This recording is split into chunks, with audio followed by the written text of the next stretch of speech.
We are now on the penultimate episode of this grand series. I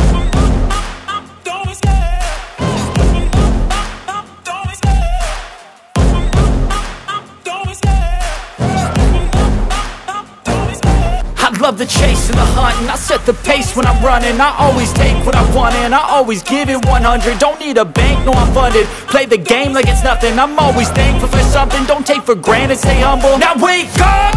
It's time to look at the enemy. Look in the mirror if he is no friend. Hello everyone and welcome back to Pitch This here on the MrEliMac channel. I'm your host, MrEliMac, and I am back with another episode, the penultimate episode of this grand series of What If the Arrowverse Was Marvel. And before I get into the idea and the pitch, please be sure to hit the like button and subscribe to the channel. That way you can be up to date with all the videos I have here on the channel, and hit the notification bell. That way you can be notified whenever a new video like this comes your way. And so we're on the penultimate episode, which means there are not a lot of shows left to talk about. And if you remember what I said last week, this episode is only going to be covering Flash Season 8, Legends of Tomorrow Season 7, and Batwoman Season 3, and Superman and Lois Season 2.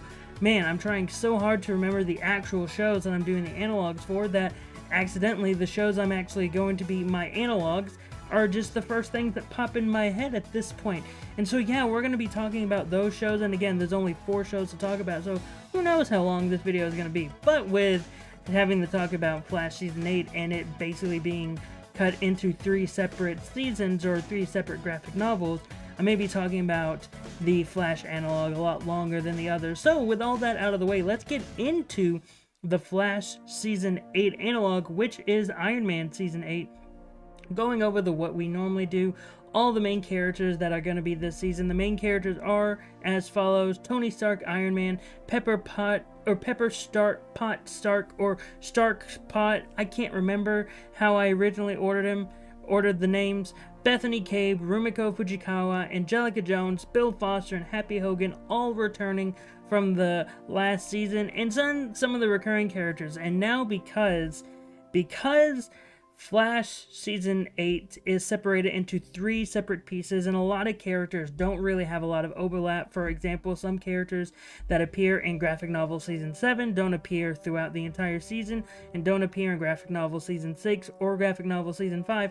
I decided when I was typing out the list of the recurring characters, I'd specifically mention if they appear in all seasons, or if they appear in just one graphic novel, or if they appear in another graphic novel. For example, if one character appears in 2 separate graphic novels, I will mention that they appear in this one and they appear in this one. So that's very much how I'm going to be organizing this recurring cast. And when I'm talking about that specific graphic novel with the recurring cast, I'll talk about sort of what the story is that way. But before I get into the graphic novels, let's go into the characters that are going to be appearing throughout the entire season of Season 8 of Iron Man. Those characters being Daisy Johnson Quake, Bambi Arbogast, Monica Chang, and Jake O. Eaglestar.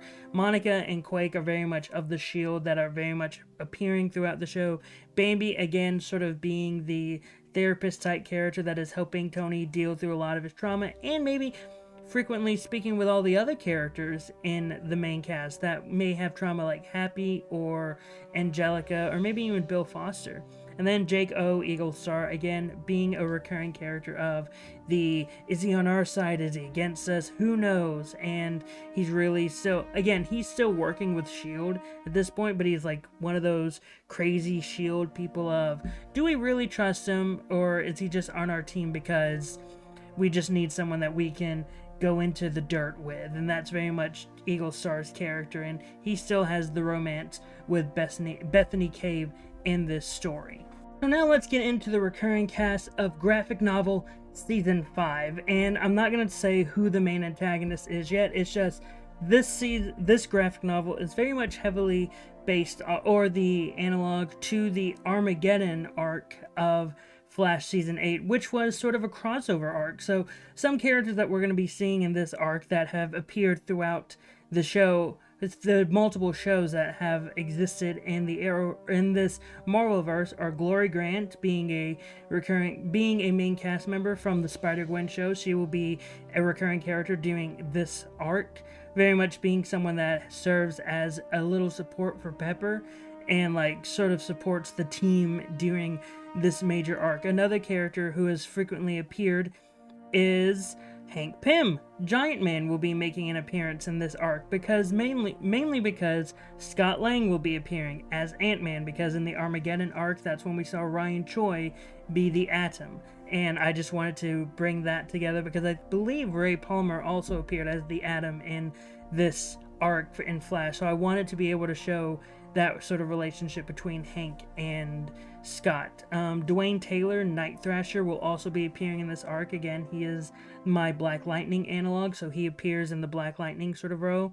Laura Kinney, Wolverine, appears in this arc. I can't remember 100% if Batwoman appeared, but I just know that I wanted sort of that type of character. I wanted another hero in this, and I think Batwoman appears in the middle part of Flash Season 8, but I really didn't want Laura Kinney to appear in the middle part of Iron Man Season 8, so I thought just, putting her here would work, especially since it's a lot of team members working together to take out the big bad.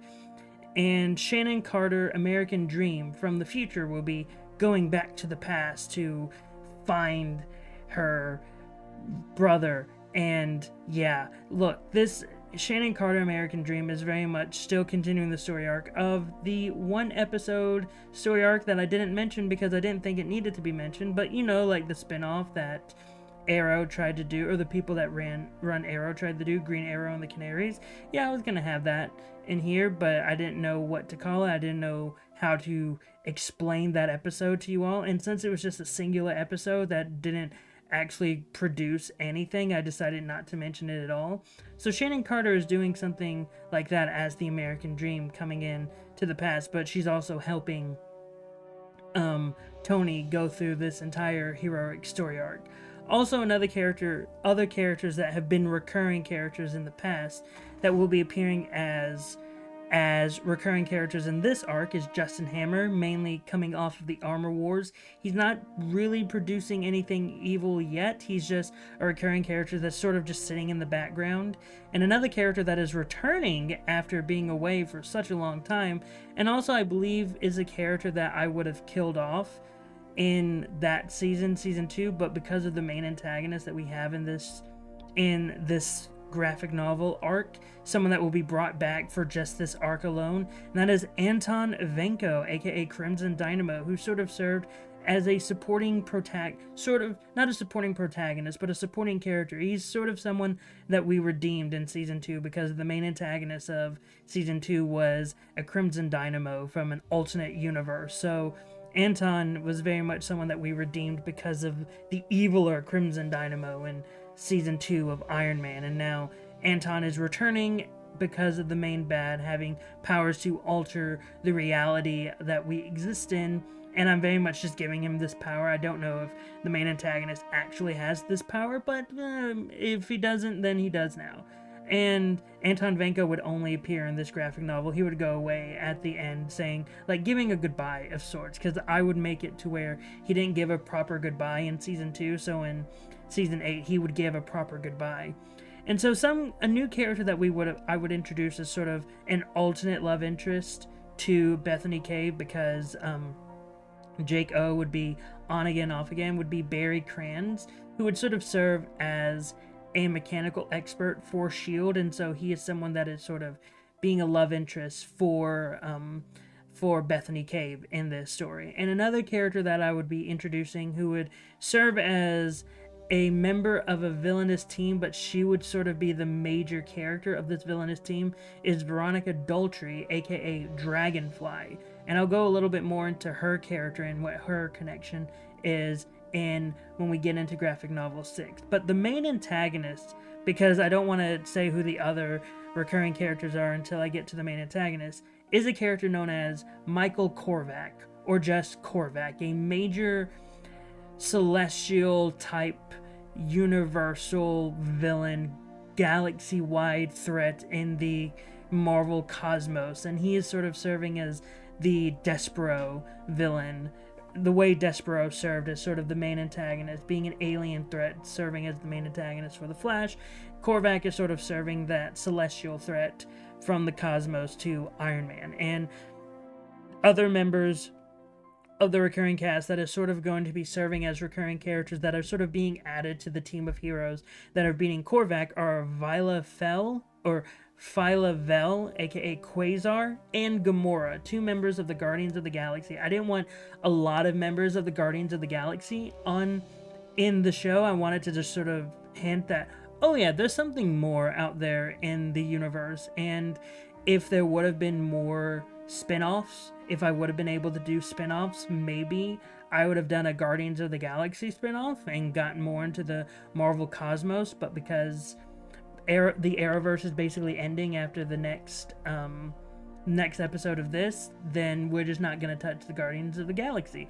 And even the showrunner of The Flash even said that he would have tried to have done a Justice League type crossover event for Flash Season 10. So since we're not really getting that, we're not getting a Guardians of the Galaxy thing, we're just, here's Guardians of the Galaxy.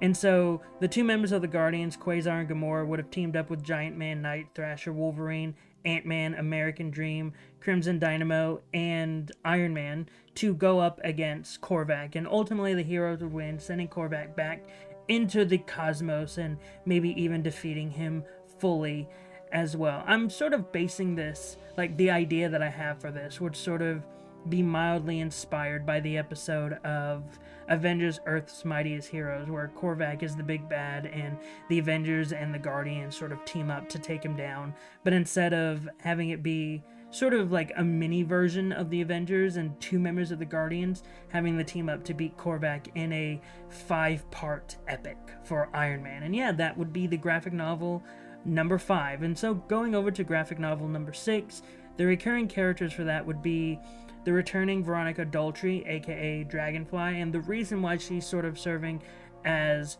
the character that moves between one arc to the next is because she's a part of a team known as the Animen, who are sort of like humans that have animal DNA. I believe that's sort of what they are, and in the first arc they would have served as just random villains that Iron Man would have just fought and defeated. But it turns out they were actually part of a bigger thing, which is connected to the main antagonist. Frankie Ray, aka Nova, or she would have turned into Nova by this point. She would be sort of a recurring character as well, helping out the team with this bigger threat. She just happened to be passing by Earth when she was doing when she got here to do this story. Barry Kranz is returning as the love interest of Bethany Cape. However, he wouldn't return after this arc. This will sort of be the end of their relationship for us to go back to the Bethany and Jake relationship. But then we get into sort of like the major antagonists of the group, and sort of the main secondary antagonist of this arc would be Whitney Frost, aka Madame Mask, who would try to serve as a femme fatale for Iron Man, but at this point Iron Man is in a relationship, so I wouldn't have that sort of or Iron Man is married, so I wouldn't have that sort of romance between him and Madame Mask. It would just be one of those,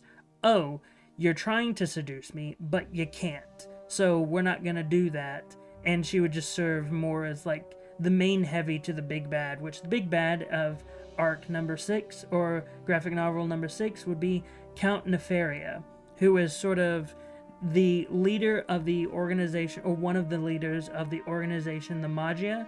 And he is someone, when I was reading the Avengers book, when I had an Avengers book that just gave me like an entire history of the Avengers, and he was one of the villains that was mentioned, and they always said, oh, he's the leader of the Magia. And I was always like, man, Count Nefaria could be a pretty good solo villain if they ever want to introduce him. And so for me, I wanted to have that sort of character, and like this arc is sort of the arc with Deathstorm is the main antagonist. Now, I didn't want to go crazy like Deathstorm, but I wanted to have an antagonist that could serve as a big threat to Iron Man and sort of serve as a big threat to the Iron Man, Team Iron Man. And I thought think Count Nefaria could work. And Dragonfly, when I'm talking about the Animen, the Animen are a team that works under Count Nefaria, like Count Nefaria created them. Hence why, like, they're sort of a villain organization that goes from one.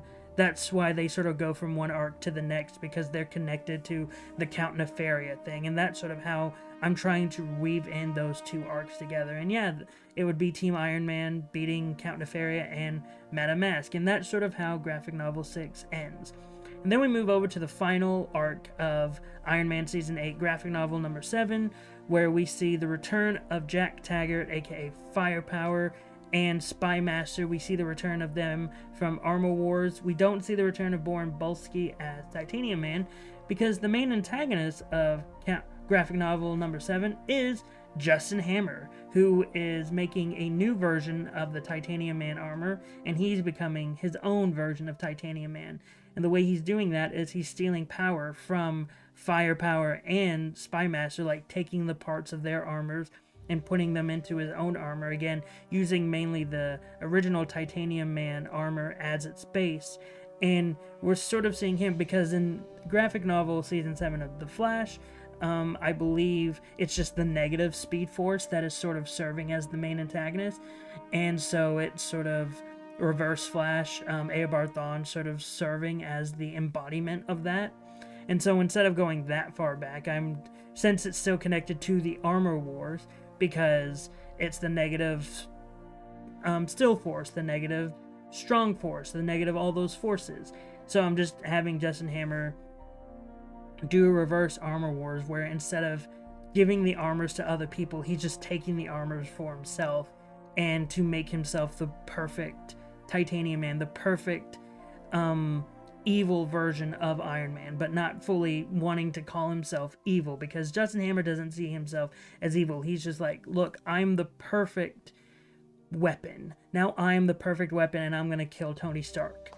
And that's sort of that story. And we get Arno Stark coming back as Silver Centurion. Morgan Stark is returning as Brass. But then we also see the return of Justine Hammer, who is the daughter of Justin Hammer. And we see her return trying to calm down her father, who, after Iron Man Season 5, she's sort of seen the error of her ways, and she's trying to stop her dad from going too crazy.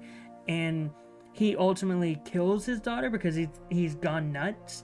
And that's when we ultimately see the defeat of Justin Hammer. And not only do we see Iron Man defeat him, now Iron Man doesn't kill him, it's just Justin Hammer dies because the armor is getting overwhelmed with all this power that he got from all the other armors from Armor Wars, and so the suit just explodes with him in it.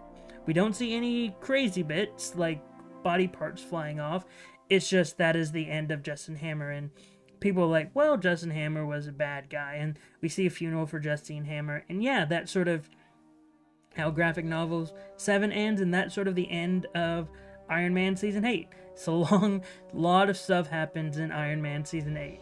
And then we move on to the Legends of Tomorrow analog, Exiles Season 7, and our main cast is Claire Ferguson, Blank of Earth 295, Kevin Sidney Morph of Earth 1081, Amara Akia, aka Magma of Earth 6706, Clea of Earth 41101, Tabitha Smith, Boom Boom of Earth 1152, Ileana Rasputina, Magic of Earth 4210, Lorna Dane, Polaris of Earth 8149, the Magnus AI, Heather Hudson, Sasquatch of Earth 3470, and we get a new character introduced because John Constantine left, but the actor returned, and he was playing the character of Dr. Gwen Davis, and so I wanted to do that, introduce a new character. I didn't want to reintroduce another version of Doctor Strange where the actor can return. I just wanted to introduce a new character in general, and this character does have ties with Exiles, and this character is Valkyrie of Earth 22681.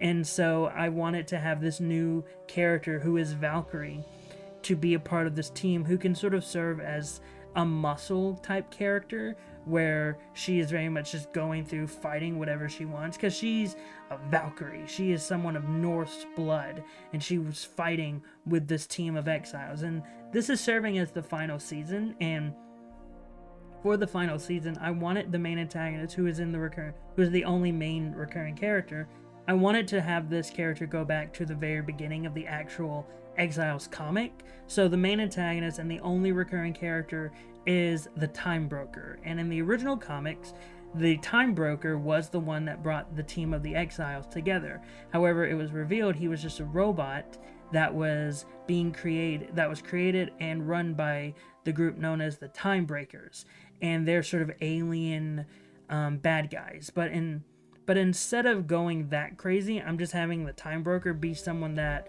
was really invested in the Exiles, and he's someone in this season that's putting them through so many trials until when it's revealed that his evil master plan was to make the Magnus AI its own thing, and distorting and corrupting the Magnus AI. And so the Magnus AI, sort of like Gideon in the Legends of Tomorrow, is serving as one of the main antagonists, with the Time Broker sort of serving as the true main antagonist. And so it's up to the team of the Exiles to try to beat Magnus and the Time Broker. And then also, this would be the season where I would have the Magnus AI look like the character of Magnus from the comics, because that's the main reason why I made Magnus into an AI, because his character is very much an alternate universe version of Magneto, and instead of doing that as a physical character, I just wanted that character to be an AI. And so now we get to see the physical embodiment of that AI, which would look like the Magnus character from the comics. And ultimately the Exiles would be able to fix Magnus and defeat the Time Broker. And sort of after they're able to beat the Time Broker, they sort of have an idea, or sort of a moment of, well, we've sort of done everything we can do in the multiverse. Should we all just go home, like go back to our Earths? And it's one of those things where some of them do decide to go back to their home, like Heather Hudson decides to go back to Earth 3470 and continue to live out the rest of her days with her original team, and a lot of other members consider that. But ultimately what they decide, through Morph giving this grand speech, because Morph has sort of been the way I would portray him in the show, as the character that enjoyed the most adventuring through the multiverse. So I would have Morph be the character to be like, hey, let's have one more run. Let's just explore the multiverse one last time. And so the show would end with the team that has decided to stay and being like, okay, we're gonna go exploring the multiverse one last time. It's just the ship flying through the multiverse. And that's sort of how I would end Exiles Season 7. Instead of doing a setup, sort of like how Legends of Tomorrow did, introducing Michael Faison as Booster Gold, instead of doing anything like that, because I don't want to leave loose threads, because I know like those threads aren't going to be picked up. I'm just having it be like a clean break for Exiles, where it's just they're going to explore the multiverse one last time. But for their continuing adventures, they'll have to know what that happens. For us, that's just the end of their story. And Sasquatch, Heather Hudson, wanting to fully retire from exploring the multiverse, she just wanted her time to rest now. And that is Exiles Season 7. And then we move over to the Batwoman Season 3 analog, which is Wolverine Season 3. Laura Kinney returning as Wolverine, with Gabby Kinney, Scout, returning as well. Tatiana Caban, aka Katiana, returning. Deborah Kinney is returning. Jubilation Lee, Jubilee, is returning. And then we get a new character who would serve as another major supporting character, Hisako Ichiki, hopefully I'm pronouncing her name right, aka Armor, is sort of serving as this new character, this new major hero supporting character that is sort of serving as the Renee Montoya analog, where she is someone that has also been a part of the X-Men, is currently still a part of the X-Men, and trying to find out this new threat that is sort of haunting everyone in this sort of show, and is wanting to find this new threat. And then, speaking of the new threats, one of the main antagonists, or sort of the main supporting antagonist, is a character known as Alice, who is a clone type character created by the real main antagonist, who is Claudine Renko, aka Miss Sinister. So an evil female version of Mr. Sinister created this being known as Alice, and they're sort of serving as the main antagonists of this show, whereas in Batwoman season 3, the main antagonists were very much Batwoman's or Ryan Wilder's real brother, who becomes the Joker too. But I really didn't want to do that. I wanted this one to have an antagonist that could sort of serve as someone that was connected to a major villain in the X-Men universe, and one of the biggest villains in the X-Men universe is Mr. Sinister, and Miss Sinister happened to be a major antagonist for Laura Kinney, and I just decided to keep on going with that, and that's what we got here, where it's Laura and co trying to defeat Miss Sinister and Alice. And the recurring characters that will be frequently in it is Bellona and Bobby Love. Bellona being another clone of Laura Kinney, Bobby Love being one of the main supporters that Laura has had throughout this entire show. And it's the team of Wolverine, Scout, Katiana, Jubilee, and Armor working together to take down Alice and Miss Sinister, and ultimately at the end of the day they're able to beat Miss Sinister and end the show without any tease of what's to come for the future. I'm purposely trying not to have these shows that are ending end on any tease of what's to come in the future, because I really don't want to set up something that can't be followed up, because this is the end. Like this episode that I'm doing is the penultimate episode, and so I don't want to do promises that I won't be able to follow up on. And so this is very much ending Laura Kinney's main time as Wolverine, being a major threat that Armor has been trying to look for, and the X-Men have been trying to look for in Miss Sinister and Alice. And Wolverine and the Team Wolverine here is able to defeat Miss Sinister and Alice. And yeah, that's Wolverine Season 3. And now, moving on to the last show that we're going to be talking about, which is the Superman and Lois Season 2 analog, which is Spider-Man and MJ Season 2. And the major characters that we're going to be seeing in this season are Peter Parker, Spider-Man, returning, Mary Jane Watson, Parker, returning, Miles Morales, returning, Mayday Parker, returning, Flash Thompson, Jean Thompson are returning, Jeff Morales is returning, and Rio Morales is joining on as a new cast member, sort of serving as the Natasha Irons character. And Natasha Irons was very much the daughter of John Irons. And though Rio is not serving as the daughter of Jeff, I just wanted this season to start being like, okay, we're gonna learn more about Miles's family and more about Miles's backstory. We're gonna have some Miles focused episodes in this season. Carly Cooper, who was originally a recurring character in Season 1, has joined on as a main character in Season 2. Philip Watson is returning, and Liz Allen Thompson is returning as well. And so in Season 2 of Superman and Lois, there was a military character that was very much like, no, I am not trusting you at all, Superman.